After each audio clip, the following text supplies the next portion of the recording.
I'm happy for them. You know, you see the emotions on James Milner's face there, who's been immense over the last few games, the last few months. You see the celebrations in the crowd, and you know, I know what it means to these people. I've lived around them, and I've been around the world, and I know the following. I know, but I know the following this football club's got. It's a special club, it's a unique club, and I'm just pleased for everyone else. Describe what it means to a club like Liverpool. This kind of another final, a chance to win that trophy yet again for the 6th time possible. These fans just want this club to compete. They want to go and watch the team and be proud of the team. And at the moment, this manager's got them flying. He's got them bubbling, and I believe, you know, if they can go this one step further and get over the line against Madrid, this could be the start of something special under this manager. Because, you know, he's world class, and he's brought a philosophy here that the fans have bought right into, and the players are delivering for him week in, week out. And I think they're on the verge of something really, really good. It's 10 o'clock here in, well, it's 11 o'clock here in Rome. It's 10 o'clock at home. Apparently the fans are not going to be allowed out for security reasons until 1 o'clock. But they won't care now, will they? They really won't care. They'll be having a party. I think they're getting ready for the next song. I mean, a few of the players have still been out there joining them in. But listen, this is a great achievement. I mean, this is a very inexperienced squad that he's assembled together, and they've managed to get this far. And I think, again, going back to Klopp, this is very much down to him, his recruitment, and the way he's got these guys believing in the way he wants to play, and the brand of football they're playing is so exciting to watch. I think you've also got to mention the owners, Gary. Sorry to interrupt you. You know, they had a little bit of stick when they first come in, where they prepared to go big and where they prepared to back the team and the project and stuff, and they've gone big, and they've backed the recruitment, they've backed the manager. And the recruitment have got it right, and the manager's philosophy, it's all connecting. They got the right manager, didn't they? For sure, for sure, 100%. Yeah. And Frank, I mean, it's a great achievement. And looking at the final, I suppose in many ways, you've got perhaps a team that's coming towards the end of its era, and possibly a team that's starting its era. Yeah, well, as the lads are saying, that's a culmination of the hard work, and myself and Rio are not going to pretend that we're Liverpool fans, but when we're we're not. But you don't have to be fans to admire a team's performance. But when you've been in the game, as we're saying, you know what the hard work that this takes. Players, behind the scenes staff, everybody at the football club, as Steve said, and the owners. You know, that's planning from a long time ago, and the hard work all the way. James Milner, the hard work he's done in his career, to be called boring, he's boring because he's trained all the hours more than anyone, the gym work, the preparation, all those things come together for these moments. You can't take it away from any one of those players or anyone at Liverpool Football Club. Yeah, and it's great to see, but as I said, a Man United fan, ex-Man United player, it's frightening. Yeah. Because, as Stevie said, and rightly so, this could be the start. Manchester United ahead of Liverpool in the league. Where are Liverpool overall? Are they a cup side, possibly? Well, look, you know, I'm not going to have any kind of digs at Manchester United tonight. The league doesn't lie. So over the campaign, United deserve to be where they are, and you know they deserve more credit than Liverpool in the league at the moment. But this team is made for cup competitions. The way they play on the counter attack over 2 legs, it's difficult to find a team that could stop them when they're in this form.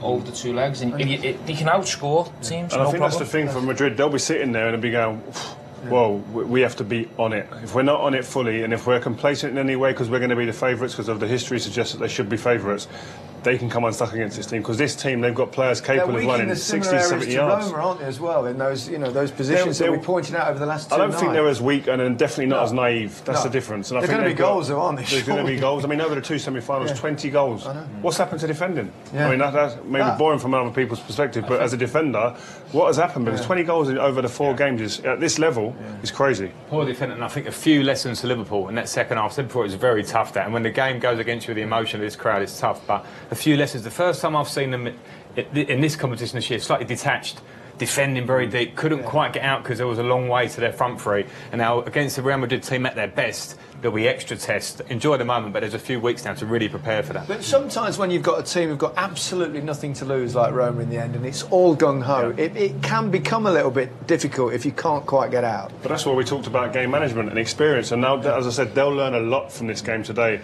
Yes. Trent Alexander-Arnold made a couple of mistakes, but he kind of battled away, and players like that. And I think for him, a great young talent. I think today the games that he'll learn the most from. What went wrong for him today? It wasn't just his personal individual position or anything. It's talking about people in front of you, getting them in position to protect you a little bit. He had zero protection really, other than when Milner came out. But when the timing's not right, he's left exposed. So today he'll learn from that. As the coach is there, Klopp's a great manager. I'm sure that they'll go back to the video and show him these things. It was tight, but they always look comfortable. I mean, the 4-2 goal was the very last seconds. There was never going to be a time for a response. More comfortable than the scoreline suggested, but I definitely agree with what the lads are saying. There's a bit of tweaking to do, there's a bit of learning, and Trent will grow from this. But if you think about his age and the inexperience to handle Man City away, and then to handle Roma away. In the biggest competition in 19 years club old. football. For me, I'm not just saying it, but he has to go to the World Cup. Oh, 100%. He has to. Oh, I suspect he has will. to. And both fullback, Robertson there talking. Look where he was a year or 2 years ago. A year ago, he's relegated with Hull, as he pointed out himself. Incredible. What a buy he is, and what a sort of humble lad. He comes and speaks to you. This is a dream, but he's playing like a dream. Incredible stuff. He certainly is. Much to discuss and show the goals as well. Plenty of them, of course. When we come back after the break, look at Jurgen. He's happy there. And so he should be. A terrific achievement to get to the final of the Champions League.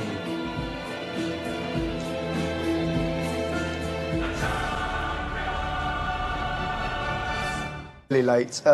It wasn't that stressful an evening, was it? Was it? Probably was for him. And for you? Yeah, at times. No, it could have been a more comfortable, of course it could, and they were sloppy towards the end of the game, like they was in the first leg, and they have to learn, and they have to learn quick. But Jurgen said there were, overall we needed a bit of luck, but they were the better side. Every team that gets to a final needs a bit of luck, Gary, and you also need to capitalise on mistakes like this. It's a square ball, you can't do it against the counter-attack, and you see the speed of the break and how clinical Liverpool are when they get in. There you go, 1-0. We said before the game, Roma playing the way that they do, the way they set up, they had to be perfect in possession. Straight away, they made all the wrong signs for that first chance and first goal. Right, talk about luck. That's bad luck, rotten luck, isn't it? God dear. Yeah, I mean, that's obviously not normal, but these things do happen. Games go against you for different reasons, and to keep coming back and show character is what's needed in a run to the final, and they've done that, and they might need, well, I'm pretty sure they will need some luck in the final because they're going to come up against the top team, as we know. I think the difference is with this Roma team and the Real Madrid team, I don't think they'll be as cheap in possession in Madrid. They've got Cruz, Modric, Isco, world-class players, world-class technicians who aren't going to give you as many opportunities to counter-attack by giving the cheap ball away. So, at the end of the day, this Liverpool, just the fans there going, Manchester still here. Has Jurgen gone out there? Yeah, he's just gone out to support the supporters. So, yeah, big cheers, and we were distracted there just for a moment. But don't expect cheers at this time of night, do you? We're normally just the only people left in the stadium, but not the case. I think the great thing about him is he's infectious. Yes. The way he is, his attitude, this is when he's always he came smiling. out. This was just a few seconds ago we recorded it. He likes that one, doesn't he? And so he should. But personality, personality that rubs off on all those players, because these young boys need to look up to someone, they need to follow. And he actually makes the clubs that he manages, everybody follows him. He brings everybody into it, the fans, behind the scenes, all the players. And he brings an energy, doesn't he? A real energy. He does. Charisma. He oozes charisma, Gary.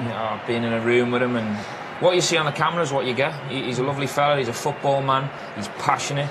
And, he made a promise when he came into this football club, he'll make this journey exciting, and that's exactly what he's doing. He's good at what he does, Rio. Yeah, he seems like he's great at what he does. And what he seems to do is that he's got a calming influence. So you see all this razzmatazz, but behind closed doors you can see that he's got a calming influence on his players. He gives them that belief, he gives them that character to go on and actually believe in themselves in situations like this where it can be difficult, and they had tough moments. And you see a few of the players when they're out there, they look to him, he's on there, he's animated, and that rubs off on the players, I'm sure. And we've all played under great managers, and when times are rough, whether it's in a training ground, around the hotel, or on the pitch at that time when you're playing out here, you look to that person for that little bit of guidance, and he's one of them who can do that. It certainly is. We've got a little bit edgy in the second half. It's always going to be if Roma started playing gung-ho, trying to get a goal. Once they got into it, then a little bit of tension, Frank. Yeah, it's not easy because, wave after wave, the emotion of the crowd, it makes you nervous. And I mean, Jurgen Klopp mentioned them dropping back, which obviously is a problem, but sometimes naturally you drop because you're under pressure and you're trying to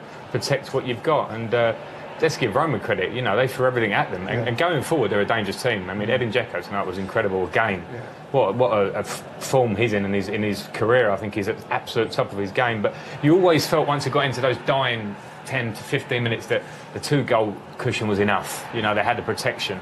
Well, 3 goals at one point, and then it became 2. But this wasn't a penalty, was it? I think it's 2 close quarters there. What can he do? Clapham can't do anything else here. He's got his arms by his side. there's a yard between them. Fortunately, the ref blows straight after that for full time. Yeah. I think we all agreed before or during the game and after that their manager lost his game for them. Yeah. I think at Anfield, how naive he was, the way he opened them up and let them play, left spaces in the defensive areas for Liverpool to exploit. Like he hadn't seen this Liverpool team play, he played into Liverpool's hands, and it was too much for him to do coming here. And Liverpool made the most of it. So next stop, Kiev. What a night! It promises to be.